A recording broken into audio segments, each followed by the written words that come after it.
Ordinarily, at this point, I would introduce the witness, but instead, we will conclude this proceedings. I just want to say, we didn't choose not to have Mr. Barr come. He chose. That empty chair is meant for the United States Attorney General, who refused to appear in front of the House Judiciary Committee to discuss Robert Mueller's report on Russian interference in the 2016 election. What better way to show America that the top cop showcasing his allegiance to the Trump administration is absolutely, without a shadow of a doubt, above the law. And most importantly, that checks and balances to executive authority is a laughable concept. In honor of Barr's no-show, I want to talk about the double standard in our criminal justice system today. Because the wealthy and powerful demonstrate that they are above the law while wielding that very same authority against the average citizen. Consider the fact that poor mothers are jailed for changing their school districts in an effort to give their children a better education, while millionaires pay their kids' way into top institutions with no consequences.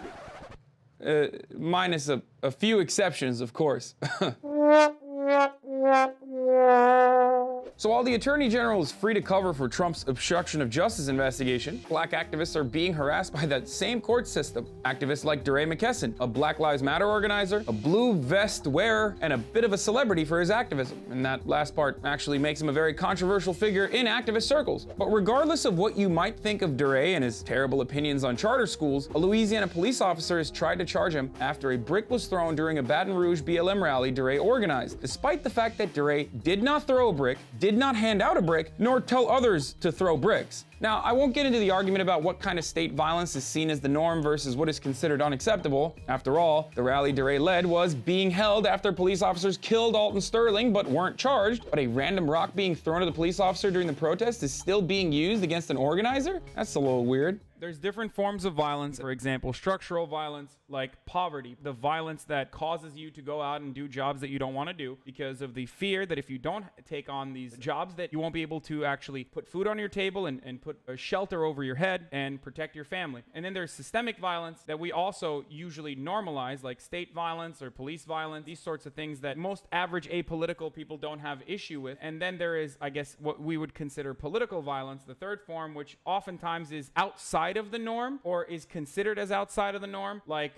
violence to capital or like anti-fascist mobilization. But if you'd like to know more about that distinction, you should check out my conversations on Twitch or the highlights of it on YouTube. And look, DeRay's not alone. His story is a common one. The Tennessee House of Speaker's office is now trying to frame an activist for allegedly violating a no-contact rule set by the courts after a cup was thrown into Speaker Glenn Quesada's elevator and activist Justin Jones was arrested for assault. The Speaker is calling for the revocation of Justin Jones's bail, stating emails Jones sent that broke the no-contact condition of his release. However, Jones says that the emails in question were sent before this rule was put in place. The bottom line, the authorities fabricated evidence to take away a black activist's freedom. And that's America, baby. All while on the national stage, we're watching the laughable attempts of a criminal enterprise trying to masquerade as a legitimate administration. But I do want to hear your thoughts on this, so please let me know what they are in the comments below. I'm Hasan Piker. For a longer conversation, join me live at my Twitch at twitch.tv/HasanAbi after 5 p.m. Pacific. And this has been The Breakdown.